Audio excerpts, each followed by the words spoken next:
Mood disorder അഥവാ ഉന്മാദാവസ്ഥയാണോ അതോ ഒരു വിഷാദാവസ്ഥയാണോ എന്നുള്ളത് ഒരു മനോരോഗ വിദഗ്ധൻ ഒരു മാനസിക പരിശോധന എന്നുള്ള നിലയിൽ ഒരു വ്യക്തിയെ നോക്കിയാലേ മനസ്സിലാക്കാൻ പറ്റുള്ളൂ.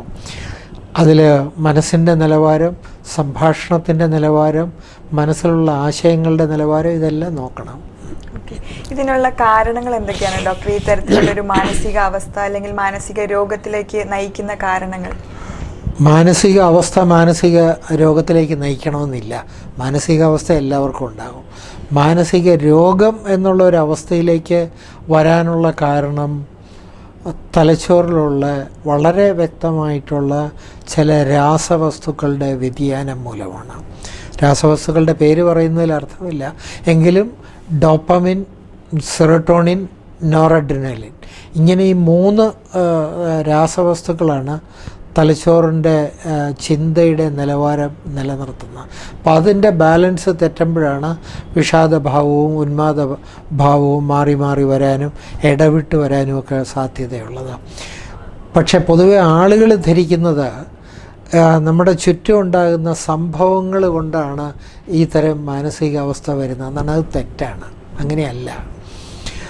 മാനസിക അവസ്ഥയിൽ തകരാറുള്ളവർ, മാനസിക ആരോഗ്യമില്ലാത്തവർക്ക് ചുറ്റും കാണുന്ന ചില നിത്യജീവിതത്തിൽ കാണുന്ന സാഹചര്യം പോലും അവർക്ക് വിഷാദം ഉണ്ടാക്കും. ഉദാഹരണത്തിന് ഞാൻ നേരത്തെ പറഞ്ഞു 100 രൂപ കളഞ്ഞുപോയി. വിഷാദ രോഗത്തിൻ്റെ പിടിയിലുള്ള ആളാണെങ്കിൽ അയാൾക്കത് വലിയൊരു വിഷമമായിരിക്കും. നോർമലായിട്ടുള്ള ഒരാളാണെങ്കിൽ അരമണിക്കൂർ വിഷമിച്ചിരിക്കുക, അല്ലെങ്കിൽ 1 മണിക്കൂർ. കുറച്ച് കഴിയുമ്പോൾ അയാൾ തന്നെ പറയും പോയത് പോയി, ഇനിയിപ്പോൾ ആലോചിച്ചിട്ട് എന്താ കാര്യമൊന്നുമില്ലേ. അപ്പം അതാണ് ഇതിലുള്ള വ്യത്യാസം. ഡോക്ടർ പറഞ്ഞതുപോലെ ജീവിതത്തിൽ പ്രശ്നങ്ങൾ വരുമ്പോൾ പലപ്പോഴും ചിലർ ആത്മഹത്യയെക്കുറിച്ച് ചിന്തിക്കാറുണ്ട്. അതും വിഷാദ രോഗവുമായി? അയ്യോ, വിഷാദ രോഗമുള്ളവരാണ് ആത്മഹത്യയിലേക്ക് ചിന്തിക്കുന്നത്. അല്ലാത്തവർക്ക് പോനാൽ പോകട്ടും, പോടാ, കുറച്ചു നേരം വിഷമിച്ചിരിക്കും. അത് കഴിയുമ്പോൾ ഇത് സാധാരണഗതിയിൽ, അതായത് എല്ലാ മനുഷ്യർക്കും, ഈ പൂച്ചയെ നിങ്ങൾ എടുത്തിട്ട് മറിച്ചിട്ടാൽ പൂച്ച തിരിച്ച് 4 കാലിൽ വന്ന് നിൽക്കും, ഇല്ലേ? അതുപോലെ എല്ലാ ആരോഗ്യമുള്ള മനുഷ്യർക്കും മാനസിക ആരോഗ്യമുള്ള മനുഷ്യർക്കും സ്വന്തം മനസ്സിൻ്റെ നിലവാരം ഒരു ബാലൻസ്ഡ് സ്റ്റേറ്റിൽ നിർത്താനുള്ള കഴിവുണ്ട്. വിഷാദമാണെങ്കിൽ അല്പം സന്തോഷം കൊണ്ടത് കോമ്പൻസേറ്റ് ചെയ്യാനും, സന്തോഷം കൂടിപ്പോകാതെ വിഷാദം കൊണ്ടല്ല നോർമൽസി കൊണ്ടത് കോമ്പൻസേറ്റ് ചെയ്യാനും സമൂഹത്തിൽ സാധാരണഗതിയിൽ കഴിഞ്ഞു പോകാൻ പറ്റും. അതാണ് ബാലൻസ്ഡ് സ്റ്റേറ്റ് ഓഫ് മൈൻഡ്. ഇതിനുള്ള ഒരു പ്രിവെൻഷൻ, അല്ലെങ്കിൽ നമുക്ക് ഈ വിഷാദ രോഗം അല്ലെങ്കിൽ ഉന്മാദ രോഗം ഈ രീതിയിലോട്ട് പോവാതെ ഒരു മുൻകരുതൽ എടുക്കാൻ നമുക്ക് സാധിക്കുമോ ഡോക്ടർ? സാധിക്കും. മര്യാദയ്ക്ക് ജീവിക്കുക, അതാണ് ഏറ്റവും ചുരുക്കമായിട്ട് പറഞ്ഞാലുള്ളത്. നമ്മുടെ സമൂഹത്തിലുള്ള സാമൂഹ ആചാരങ്ങൾ, നിത്യജീവിതത്തിലുള്ള കടമകൾ, കടപ്പാടുകൾ, അങ്ങനെയുള്ള കാര്യങ്ങൾക്കെല്ലാം അർഹിക്കുന്ന ഒരു സ്ഥാനം കൊടുക്കുകയും നമ്മുടെ ജീവിതചര്യയിലുള്ള ആഹാരം, ഉറക്കം, വ്യായാമം, വിനോദം, വിശ്രമം, ഐ റിപ്പീറ്റ്, ആഹാരം, ഉറക്കം, വിനോദം, വിശ്രമം, വ്യായാമം, ഈ 5 ഘടകങ്ങളും ബാലൻസ്ഡ് സ്റ്റേറ്റിൽ കൊണ്ടുപോകാൻ, ഒരു ബാലൻസ്ഡ് സ്റ്റേറ്റിലായിരിക്കുകയും നമ്മുടെ ആചാര അനുഷ്ഠാനങ്ങളെ, സമൂഹത്തിലുള്ള സാമൂഹ്യ നീതി എന്ന് പറയാം, അതിനെയെല്ലാം നമ്മൾ അംഗീകരിക്കുകയും ചെയ്യുന്ന ഒരു സ്ഥിതിവിശേഷമാണെങ്കിൽ സാധാരണഗതിയിൽ ഞങ്ങൾ we say it mentally healthy, mentally happy. ഈ മെൻ്റൽ ഹെൽത്തിൻ്റെ ഡെഫിനിഷൻ താൻ ചോദിച്ചില്ല, ഞാൻ പറഞ്ഞുതരാം. ശാന്തമായി, സമാധാനമായി, സന്തോഷമായി, സംതൃപ്തമായി ജീവിക്കാൻ സാധിക്കുന്ന ഒരവസ്ഥയ്ക്ക് മാനസിക ആരോഗ്യമുള്ള ഒരവസ്ഥ എന്ന് പറയും. ഇതിൽ നിന്ന് അല്പസ്വല്പ വ്യതിയാനങ്ങൾ എല്ലാ മനുഷ്യരിലും ഉണ്ടാകും. പക്ഷേ ആ വ്യതിയാനങ്ങൾ ഒരു പരിധി കടക്കുമ്പോഴാണ് അത് മാനസിക അവസ്ഥയല്ല, അതൊരു മാനസിക രോഗത്തിൻ്റെ ലെവലിലേക്ക് എത്തുന്നത്. നമ്മൾ ആദ്യം ചർച്ച ചെയ്തപ്പോൾ വിഷാദ രോഗത്തെക്കുറിച്ച് സംസാരിച്ചു. ഇതിൻ്റെ ഒരു ട്രീറ്റ്മെൻറ്റ് അല്ലെങ്കിൽ ചികിത്സാ മാർഗങ്ങൾ എന്തൊക്കെയാണ് ഡോക്ടർ? വിഷാദ രോഗം ഞാൻ നേരത്തെ പറഞ്ഞതുപോലെ തലച്ചോറിലുള്ള രാസവസ്തുക്കളുടെ വ്യതിയാനം മൂലമാണെന്ന് പറഞ്ഞു. Something like you can compare it with diabetes. അതിലുള്ള രാസവസ്തുക്കൾ ക്രമീകരിക്കുന്നതിന് ഇപ്പോഴത്തെ കാലത്ത് മരുന്നുകളുണ്ട്. ഈ ഒരു അറിവ് സാധാരണ ജനങ്ങൾക്കില്ല. സാധാരണ ജനം ഇപ്പോഴും വിചാരിക്കുന്നത് പൂച്ച കുറുക്കിന് ചാടിയോണ്ടാണ് കഷ്ടകാലം വന്നത്, അല്ലെങ്കിൽ കാമുകനും കാമുകിയും തമ്മിൽ പിണങ്ങിപ്പിരിഞ്ഞുകൊണ്ടാണ് വിഷാദരോഗം വന്നത്.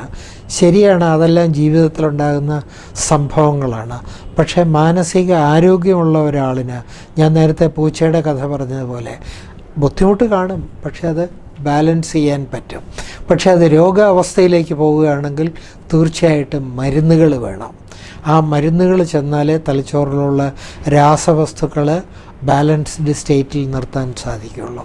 അതല്ലെങ്കിൽ രോഗാവസ്ഥ ഗുരുതരമാവും തോറും ചിന്താവൈകല്യങ്ങൾ, പെരുമാറ്റ വൈകല്യങ്ങൾ, വൈകല്യങ്ങൾ അങ്ങനെ അങ്ങോട്ട് ഗുരുതരമായി അവസാനം വിഷാദരോഗങ്ങൾ, ആത്മഹത്യയിലേക്കും ഉന്മാദരോഗങ്ങൾ, ജീവിതത്തിൻ്റെ അടിസ്ഥാനം മുഴുവനും താളം തെറ്റിയുള്ള ഒരു ജീവിത രീതിയിലേക്കും മാറും. ഡോക്ടർ ഇപ്പോൾ പറഞ്ഞ വിഷാദരോഗം ഡയബറ്റീസുമായിട്ട് നമുക്ക് കമ്പയർ ചെയ്യാൻ സാധിക്കും. ഇപ്പോൾ ഡയബറ്റീസ് നമ്മൾ ഷുഗർ ലെവൽ നമുക്ക് നോക്കി കണ്ടെത്താൻ ഇൻസുലിൻ ചെയ്യും. പക്ഷേ വിഷാദരോഗം എന്നുള്ളൊരു അവസ്ഥ നമുക്ക് ആ തരത്തിലുള്ള എന്തെങ്കിലും ടെസ്റ്റുകൾ ചെയ്താൽ അറിയാൻ സാധിക്കും? ടെസ്റ്റുകളുണ്ട്, പക്ഷെ അത് ഇന്ത്യയിൽ ബുദ്ധിമുട്ടാണ്. ഇന്ത്യയിലില്ല ടെസ്റ്റുകൾ. അമേരിക്കയിൽ പോയാൽ ടെസ്റ്റൊക്കെ ചെയ്യാൻ പറ്റും. ഇത് ടെസ്റ്റ് ചെയ്ത് നോക്കേണ്ട കാര്യമില്ല. മുഖം മനസ്സിൻ്റെ കണ്ണാടിയാണെന്നുള്ള ആപ്തവാക്യം ഓർക്കുക. നമുക്ക് സാധാരണക്കാർക്ക് പോലും ഒരാളിനെ നോക്കിയാൽ അറിയാം എന്താ ബുദ്ധിമുട്ട്, എന്താ വിഷമം. അതാണ് ഈ വർഷത്തെ കഴിഞ്ഞ വർഷത്തെ തീം തന്നെ അതായിരുന്നു, മെൻ്റൽ ഹെൽത്ത് ഡേയുടെ ലെറ്റസ് ടോക്ക് അബൌട്ട് ഡിപ്രഷൻ. എന്നോട് നമ്മൾ ചോദിക്കണം, ഹൗ ആർ യു, എന്താ വിശേഷം.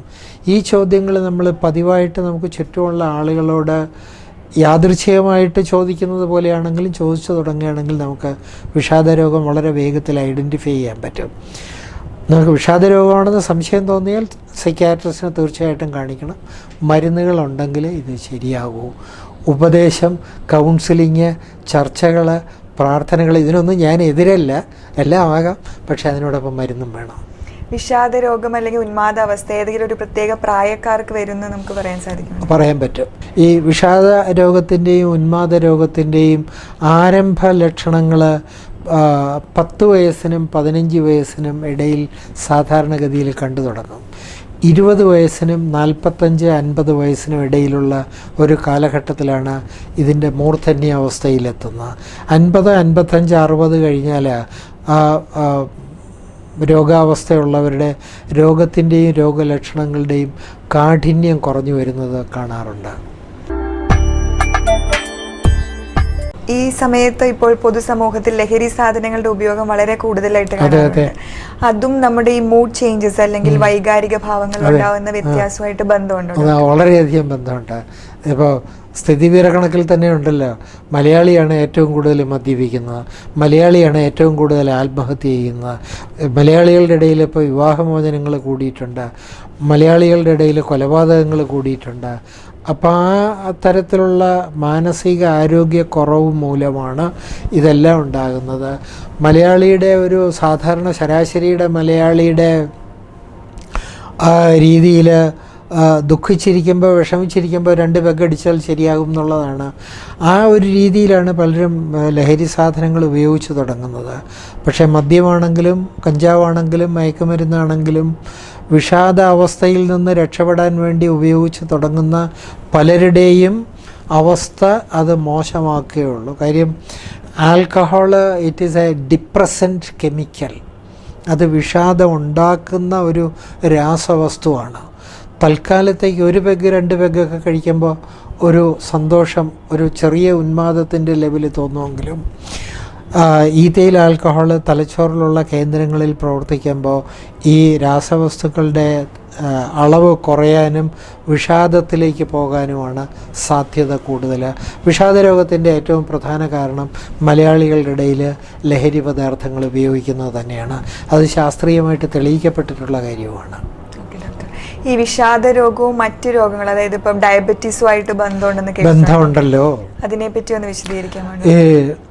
ഡയബറ്റീസ് ആയിട്ട് സാധാരണഗതിയിൽ ഒരു ഡോക്ടറെ അടുത്തെത്തുന്ന ആളിന് വിശദമായിട്ട് നിങ്ങൾ മാനസിക പരിശോധനയ്ക്കും മാനസിക നിലവാരത്തിൻ്റെ അപഗ്രഥനവും നോക്കിയാൽ ആ പ്രീ ഡയബറ്റിക് സ്റ്റേറ്റ് എന്നൊരവസ്ഥയുണ്ട്.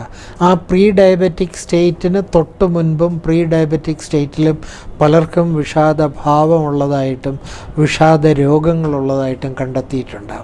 അപ്പോൾ പലപ്പോഴും വിഷാദ രോഗവും പ്രമേഹവും തമ്മിലുള്ള ബന്ധം, വിഷാദ രോഗമുള്ളവർക്ക് പ്രമേഹം വരാൻ സാധ്യത വളരെ കൂടുതലാണ്, പ്രമേഹമുള്ളവരിൽ വിഷാദ രോഗം വരാനുള്ള സാധ്യതയും വളരെ കൂടുതലാണ്.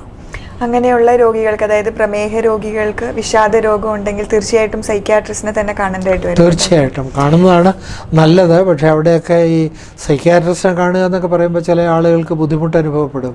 എനിക്ക് ഭ്രാന്തില്ല എന്നൊക്കെ അവർ പറയും. അത് ഡയബറ്റീസ് ചികിത്സിക്കുന്ന ക്ലിനീഷ്യന് മനസ്സിലാക്കാൻ സാധിക്കും. ഡയബറ്റീസിൻ്റെ മറ്റൊരു ലക്ഷണം ഫസ്റ്റ് സിംറ്റമായിട്ട് ഉറക്കക്കുറവ് പറയാറുണ്ട്. ഈ ഉറക്കക്കുറവെന്നുള്ള സിംറ്റം തന്നെ ഫിസിഷ്യൻ നോക്കാതെ അത് സൈക്യാട്രിസ്റ്റിൻ്റെ അടുത്ത് എത്തിക്കുകയാണെങ്കിൽ ആ സമയത്തെ ഒരു പക്ഷേ വിഷാദ രോഗത്തിനുള്ള മരുന്നുകൾ ആരംഭിക്കാൻ സാധിക്കും. പ്രീ ഡയബറ്റിക് സ്റ്റേറ്റിൽ വിഷാദ രോഗം സർവ്വസാധാരണമാണ്. ഓക്കെ, നമ്മൾ ആദ്യം പറഞ്ഞു ലഹരി സാധനങ്ങളുടെ ഉപയോഗവും വിഷാദ രോഗവും തമ്മിൽ. അങ്ങനെയുള്ളവരുടെ ഒരു ട്രീറ്റ്മെൻറ്റ് പ്രോഗ്രാം അല്ലെങ്കിൽ ചികിത്സാ രീതികൾ എങ്ങനെയാണ്? ഈ ലഹരി സാധനങ്ങൾ ഉപയോഗിക്കുന്നവരുടെ ചികിത്സ വളരെ സങ്കീർണമാണ്. അത് പല ഘട്ടങ്ങളായിട്ടാണ്. അവർ ആശുപത്രിയിൽ എത്തിക്കഴിഞ്ഞിട്ടാണെങ്കിൽ 4 ഘട്ടങ്ങളാണ്. ഒന്ന്, അവരുടെ ശരീരത്തിലുള്ള ലഹരി വസ്തുക്കളും അതിൻ്റെ മെറ്റബോളിക് എൻഡ് പ്രോഡക്ട്സും രക്തത്തിലും തലച്ചോറിലും ഉള്ളതെല്ലാം ഫ്ലഷ് ഔട്ട് ചെയ്ത് കളയണം. അത് ഫ്ലഷിങ് ഔട്ടിന് ഹോസ്പിറ്റലൈസേഷൻ വേണ്ടി വരും. അതായത് ഡ്രിപ്പ്, ചില മരുന്നുകൾ ഒക്കെ കൊടുക്കണം. അതല്ലെങ്കിൽ ചില ആളുകൾക്ക് വിഡ്രോയൽ റിയാക്ഷൻസ്, പിന്മാറ്റ ലക്ഷണങ്ങൾ ഗുരുതരമായിരിക്കും. കൈക്ക് വിറവൽ, ഉറക്കക്കുറവ്, ദേഷ്യം കൂടുതൽ, അതിനെല്ലാം മരുന്നുകൾ വേണം. ഈ first part is cold detoxification. ശരീരത്തിൽ ഉള്ള വിഷാംശം, ഈ ലഹരി സാധനങ്ങളുടെ അംശം മുഴുവനും പുറത്തു പോയി കഴിഞ്ഞാൽ ആളിൻ്റെ ഒരു ക്ലീൻ ഇമേജ് വരും. ആ ക്ലീൻ ഇമേജിൻ്റെ സമയത്താണ് രോഗനിർണയങ്ങൾ, ശാരീരിക രോഗനിർണയവും മാനസിക രോഗനിർണയവും. ഈ രണ്ടാമത്തെ ഘട്ടത്തിൽ രോഗനിർണയം കഴിഞ്ഞാൽ മൂന്നാമത്തെ ഘട്ടത്തിലാണ് എന്തെല്ലാം തരത്തിലുള്ള ചികിത്സകൾ, മരുന്നുകളാണോ വേണ്ടത്, കൗൺസിലിംഗ് ആണോ വേണ്ടത്, ഫാമിലി സെഷൻസ് ആണോ വേണ്ടത്, ഇതിൻ്റെ ഒരു കോമ്പിനേഷൻസ് ആയിരിക്കും മിക്കവരിലും വേണ്ടി വരുന്നത്. അതെല്ലാം തീരുമാനിക്കുന്നത്